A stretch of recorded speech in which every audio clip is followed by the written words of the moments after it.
good conversation about the fact that he is very aware of an extraordinary amount of corruption in New York State, and specifically in Suffolk County and in other counties, on a level that boggles my mind.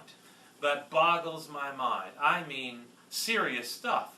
So we switched the topic to corruption and cover-ups in New York State politics. And why do I care? I care because in terms of promoting the New York Tea Party, good government and anti-corruption, especially if he has evidence of certain corruption, is something that the press would be extremely interested in. Because if you come out with facts and it's about a public official, they're going to cover that. And hence, it's a way to promote the Tea Party of New York State, to be able to deal with anti-corruption issues and the cover-ups of those corruption issues. And again, either we're going to be extremely inspired to fight corruption in New York State, or we'll be calling 911 to take Brian away to the loony bin.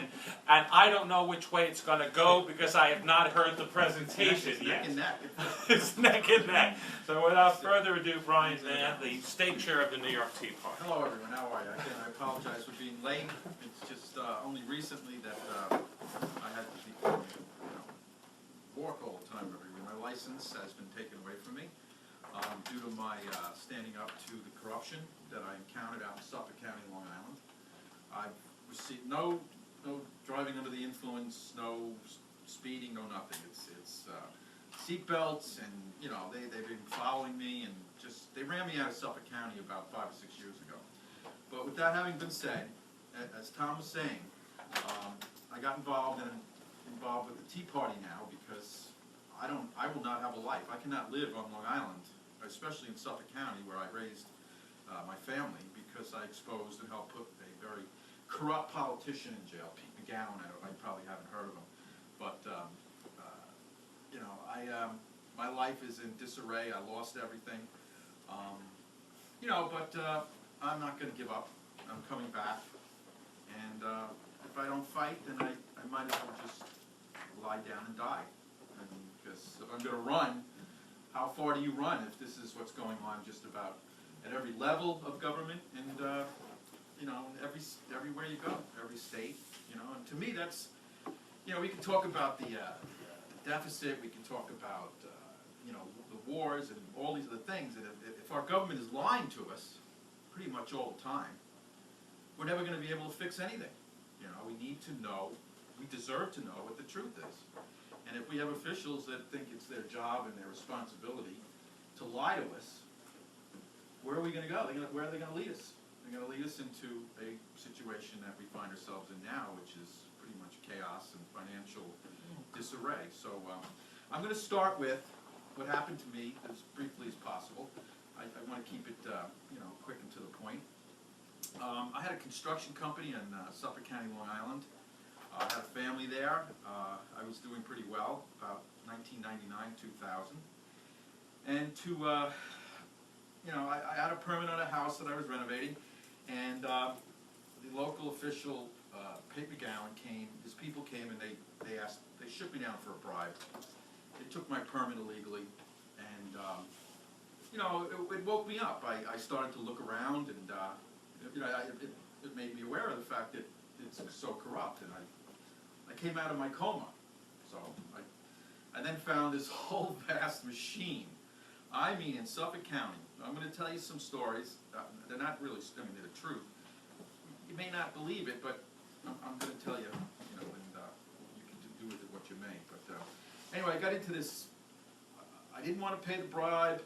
My partner in my business was friends of the crooked politician. My partner, Kieran Flynn, is, he's hardwired into everything, every crooked politician in Suffolk County. We had fights over it. I didn't want to do business that way. He was doing business that way. I stayed away from it, but obviously I got pulled into it. The long and the short of that incident is that Pete McGowan shook me down for a bribe. I refused to pay it. Went through the courts. The judges lied. They took my permits. They told me they were going to take my permits. They told me every horrible thing that was going to happen, that did happen to me. They let me know. So what I did in response was, I filed multiple federal lawsuits, pro se. I did a website, dumpmcgowan.com, and I aligned myself with other people who had been harmed by Pete McGowan and the crooked Republican machine in Suffolk County. Well, it was a long, drawn-out battle, but eventually, just from pure pressure and exposing things, we were able to get Pete McGowan put in jail for 58 days for a slap on the wrist. For, I mean, he was taking money and bribes to everything. MacArthur Airport, you may be familiar with that on Long Island. I mean, he had a contractor put down inferior concrete, and Southwest had their jets landing and it was cracking. You know? And I mean, electrical contractors that the airport got caught on fire. I mean, he was shaking everybody down. And he was a rainmaker, though. He was a rainmaker for the Republican Party, of which I was a Republican. I was a conservative, but not anymore. But he, you know, we and others, we fought and we got him. He went to jail in 2008. But I lost everything. I became a pariah. Police, Suffolk County police were after me all the time, ticketing me, pulling me over, threatening me, making up tickets, thousands and thousands, no driving under the influence, no accidents, no nothing. I'm an excellent driver, but they knew that if they could, one way they could get me is if they could take away my ability to drive, that they would take away my ability to earn a living.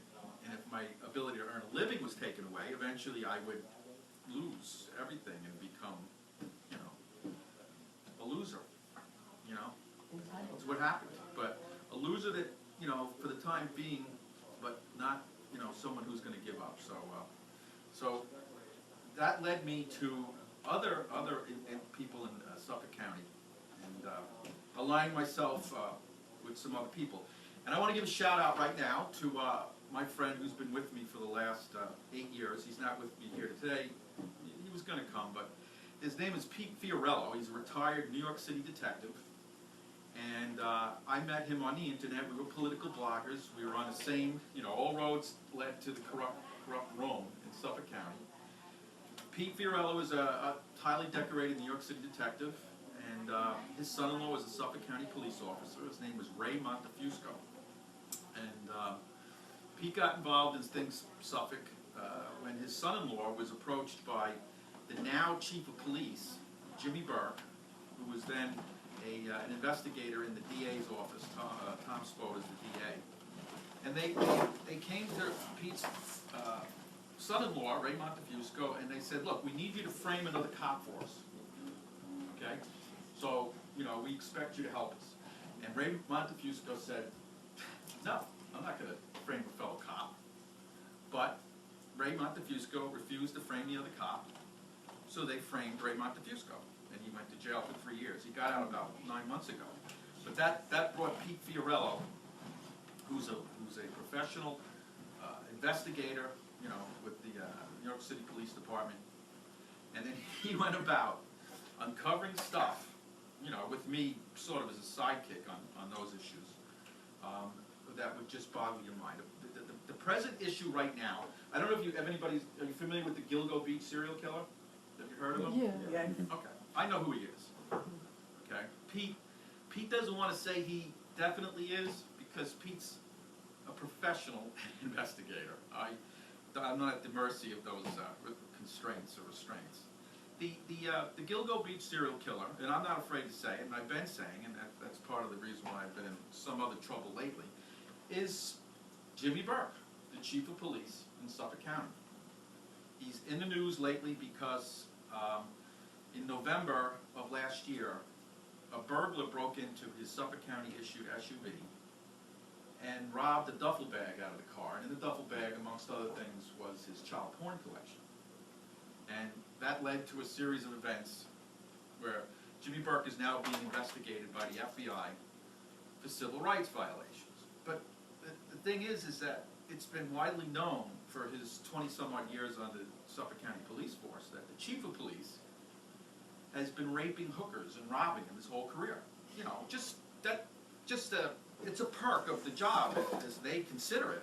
I mean, in the police profession, I mean, you know, you're a police officer, it's a stressful job, you're out driving around.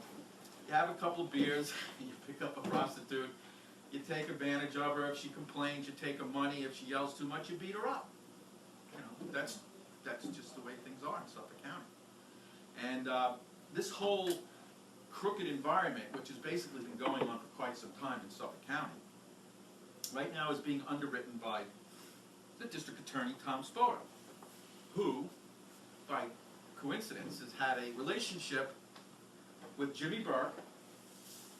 They met on one of the more famous murder incidents in Suffolk County, the Tom Pius murder case in 1979. Jimmy Burke at the time, and I just want to point out, I don't know, does the name Jimmy Burke sound familiar to anybody here? Do you remember the Lufthansa, the robbery? Yes. Yes. Jimmy Burke was his uncle. He was the mastermind behind that robbery. As a matter of fact, just 2 months ago, the FBI went to Jimmy Burke's daughter's house and dug up the basement because we believe Jimmy Burke, the nephew, the chief of police, is turned informant. You know, so he's given up some Uncle Jimmy's stuff to keep his ass from going away for a long time. Now, don't believe me, I'm just going to tell you, a lot of this stuff is in the public domain. You know, you can get on there and you can check it out. There's an Agent Bell with the in the FBI Civil Rights Division in New York City, and you know, they don't like me because you know, I've been banging on their doors. Pete Fiorello's been banging on their doors about Jimmy Burke. I mean, the guy's a retired detective. The FBI in Melville has refused to look at any of this for the last 8 years. It's nothing new, except for the fact when Jimmy Burke's child porn collection got stolen out of his SUV, he overreacted by bringing a SWAT team. They found out who stole the bag. They went to the kid's house. Christopher Loeb, the DA in Queens, now has the case because they obviously had to move it out. They went to the kid's house with a SWAT team. Jimmy Burke beat the kid up in front of his parents. They ransacked the whole house. They got all the stuff that was taken, including the child porn collection. And then Jimmy Burke took the kid back to the 5th Precinct and beat him up again. Okay? Now, none of this would have upset any of the police personnel involved in what was going on, except, of course, for the fact they